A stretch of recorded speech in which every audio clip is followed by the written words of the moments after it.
Prosecutors used their closing arguments to paint Sean Diddy Combs as a man who, quote, who used, quote, power, violence, and fear to commit federal crimes as his sex trafficking and racketeering trial wraps up. The music mogul is accused of leading a criminal enterprise that allegedly facilitated crimes like forced labor, witness tampering, kidnapping, and obstruction of justice.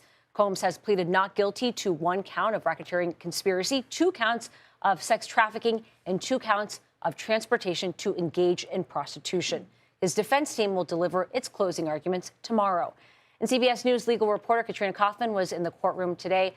She joins us now. Katrina, as they're putting these closing arguments together, they're talking a lot about Combs' history and his alleged crimes. So what did the prosecution have to say about that today? So they really went methodically and laid out all of the allegations here, all of these charges, the racketeering conspiracy, the sex trafficking, transportation for the purpose of prostitution. And then with racketeering, there's all of these underlying acts. So the prosecution has to show that there was a conspiracy to commit at least 2 predicate acts. So they went through and took all of this testimony that we've been hearing about for weeks and honed in on certain stories that they believe prove these allegations, instances that are kidnapping. For example, when Cassie Ventura, Sean Combs' ex-girlfriend, was locked up in a hotel for days after he beat her and not allowed to leave.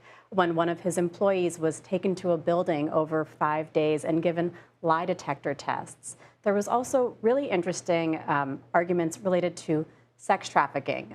For one, with both racketeering and sex trafficking, there's this element where there has to be interstate commerce. And what the prosecution says is that can mean moving people across state lines, moving drugs, or even just these products that we've heard about so many times, like Astroglide and baby oil. So that even counts towards that element. And to convict him, they just have to find that there are elements of the sex trafficking on one occasion. So it doesn't have to be every single one of these freak-offs or hotel nights that we've heard about. It can just be for Jane and Cassie, a single instance.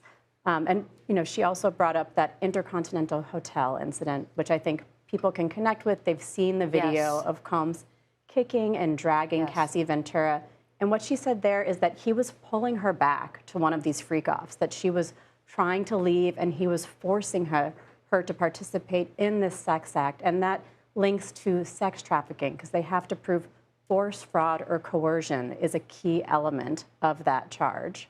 Now, as you mentioned, we've heard so much gripping and oftentimes disturbing testimony over these past few weeks, but the defense didn't call any witnesses. How do you think they're going to frame that going into their closing arguments here? I mean, I think they're going to use it as a show of confidence, you know, that they really made their case by cross-examining the prosecution's witnesses and that they feel enough reasonable doubt was cast on these charges that they didn't need to put someone on the stand. But they're going to paint all of these stories in a very different light. They want to say that these women were voluntary participants, that there was consent here. These were relationships where they were making choices to be part of these sexual activities. Also, that this was personal, that it wasn't linked to the company. What the prosecution says is there was this inner circle of trusted lieutenants who were agreeing to and very much aware of the activities that were going on. And the defense is absolutely going to dispute that.